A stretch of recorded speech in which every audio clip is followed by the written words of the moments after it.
That you need a spirituality that will help you and sustain you in this very important ministry that you've undertaken. All of the other things, as noble as they are, will fall and will falter. They are weak foundations. But a solid spirituality based and rooted in the Eucharist will sustain you through the inevitable tough times that come. Opened and the Spirit descending upon him like a dove. And the voice came from heaven. You are my beloved Son. With you I am well pleased. Now see, as I read that, you guys are like, it doesn't pop. But pretend you're at Starbucks and you're having a little latte and someone goes, oh yeah, the other day I saw the sky open up and a dove came down and descended on me and God just started saying, you are my beloved daughter with whom I'm well pleased. The other person would choke on their latte. What? Are you crazy? Now, I've never been to the banks of the Jordan River. Have you? Father, you have? I always pictured there being sand. Is there sand or rock on the bank? Neither? What is there, Father? Grassy. Dang.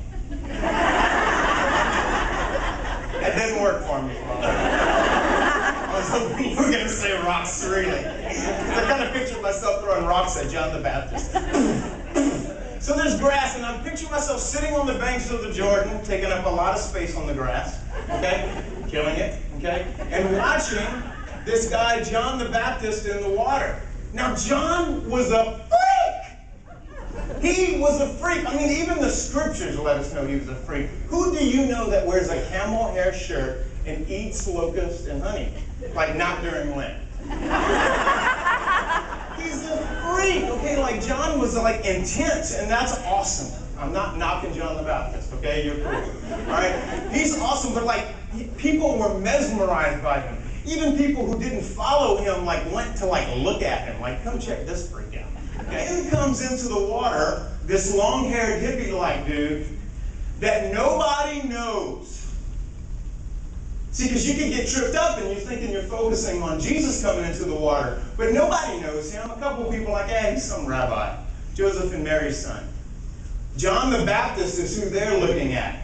So picture yourself looking at John the Baptist. All of a sudden, this intense man who is doing his work drops the cup or the shell that he's baptizing with and looks exactly like this at somebody walking into the water.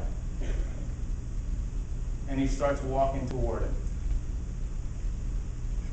And so now if I'm looking at John, I'm looking to see what he's looking at. There's this guy coming into the water, and he and John are walking toward each other. And they finally meet. Who is this guy John the Baptist is dropping his shell to go talk to? Why is he important? And they exchange. And you can almost see tears well up in John the Baptist's eyes. And this is what we don't get, and that's why our kids don't get it. This is huge. You know, we don't know what it's like to wait for something. Most people in a first world country don't know what it's like to really wait and need something.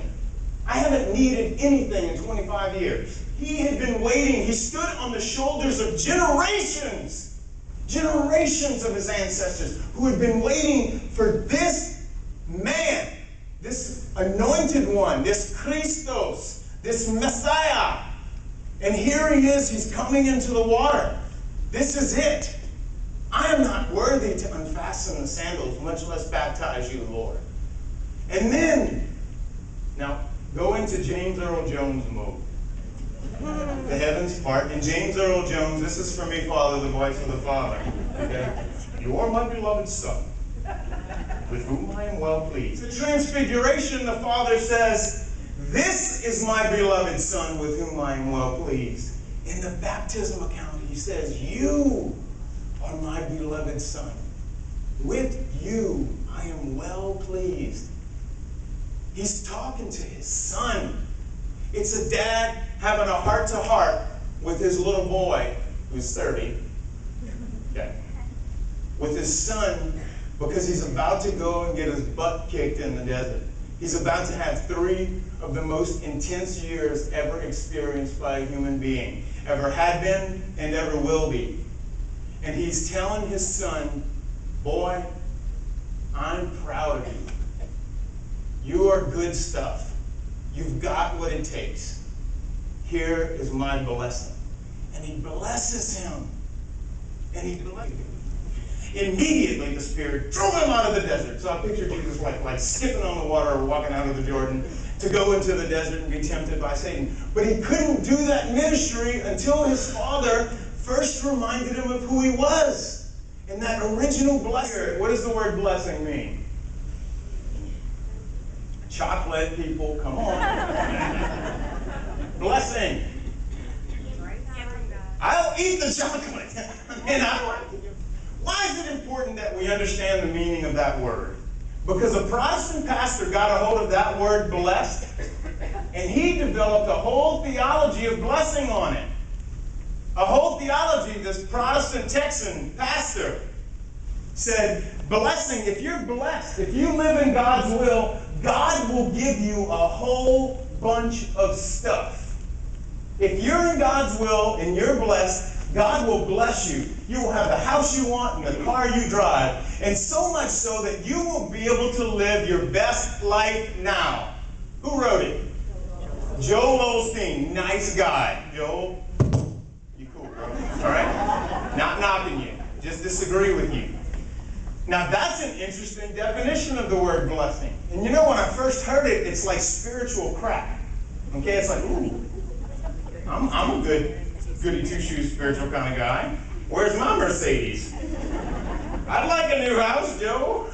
And it's the only problem that I have with Joel's definition is that there was a 4'1" Albanian nun who lived in the worst hovel in the world, whose life is a complete contrast and disagreement with that definition. Mother Teresa's whole life, her whole life, exemplified that that is a bogus definition, that you can be blessed and have nothing. Because blessing is a spiritual reality. The word blessed, and one of the ways God blesses you is with gifts. Whenever we talk to kids about their brokenness, they have to first have received our blessing. When we haven't recognized our gifts, how can we expect to recognize the blessing and the gifts in the kids? If you can't see the gift that is in you, nobody's closer to you than you. If I can't see the gift that is in me, I wouldn't be here today if I hadn't recognized the gift that is in others. And the worst travesty is that if we cannot recognize the gifts and the blessing in our kids and those young people God puts in our care, we won't be able to call it out of them. I got to know who I was because he specifically called out of me those gifts. And you have that opportunity. You have that opportunity, and the research says you'll do that to 3,000 kids in the course of your career. To 3,000 kids in the course of your career. If it weren't for some teachers and some amazing people calling forth my giftedness, I wouldn't be here today. Praise God for that. You have that power. You have that opportunity. But you first have to recognize your blessing. And these